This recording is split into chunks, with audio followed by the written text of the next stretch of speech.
সন্ত্রাসের তাড়ায় অনিশ্চিত জীবন। সন্দেশখালী থেকে সন্তানদের পাঠিয়েছেন পূর্ব মেদিনীপুর জেলার মহিষাদলে।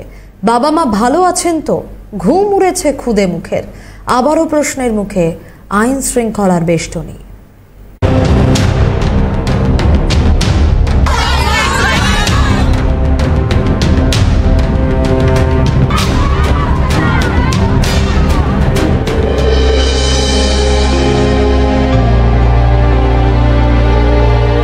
বাড়ি সন্দেশখালী, মাথায় সন্ত্রাসের ছাদ, আতঙ্কের তারায় বদলেছে ভিটে, অনিশ্চিত বেঁচে থাকার ভবিষ্যৎ।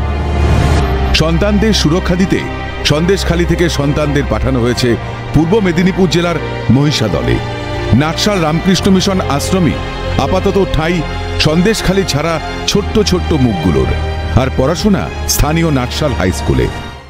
বাড়ি সন্দেশখালী, ওখানে গন্ডগোল হচ্ছে, মারপিট হচ্ছে।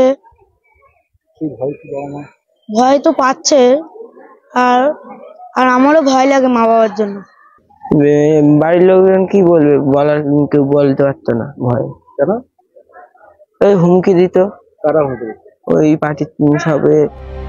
আসলে প্রতিবাদীরা তো স্বৈরাচারীদের কাছে চিরকালই অচ্ছুত, আর নিধন প্রবৃত্তি তো বয়স দেখে না। তাই মাঠে দৌড়ে বেড়ানোর বয়সে সন্ত্রাসের তাড়া, চোখে মুখে আতঙ্ক। বাবা মা ভালো আছে তো? বাঁচার আশায় পড়াশোনা শিখে বাবা মা সংসারের পাশে দাঁড়ানোর আশায় মেদিনীপুরে এলেও মন পড়ে সন্দেশখালীতে। পুলিশ পাঠিয়ে এদের মুখের ভয় মুছতে পারবেন তো মাননীয়া? শান্ত পরিবেশে যাতে থাকে, নিরাপদে থাকে। আর কথার মধ্যে থেকে যেটা বোঝা যাচ্ছে যে ওরা ওই এলাকায় ছেলেদেরকে রাখতে একটু ভয় পাচ্ছেন। সবই সন্দেশখালী ব্লক,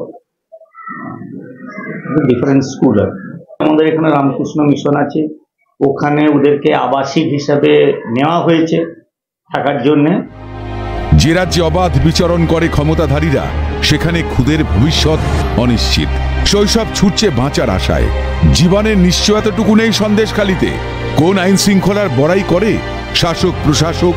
যে নিরাপত্তার বেষ্টনী শৈশবকে নিশ্চিন্তে বেড়ে উঠতে দেয় না। বিনোদ মণ্ডলের রিপোর্ট, ক্যালকাটা নিউজ।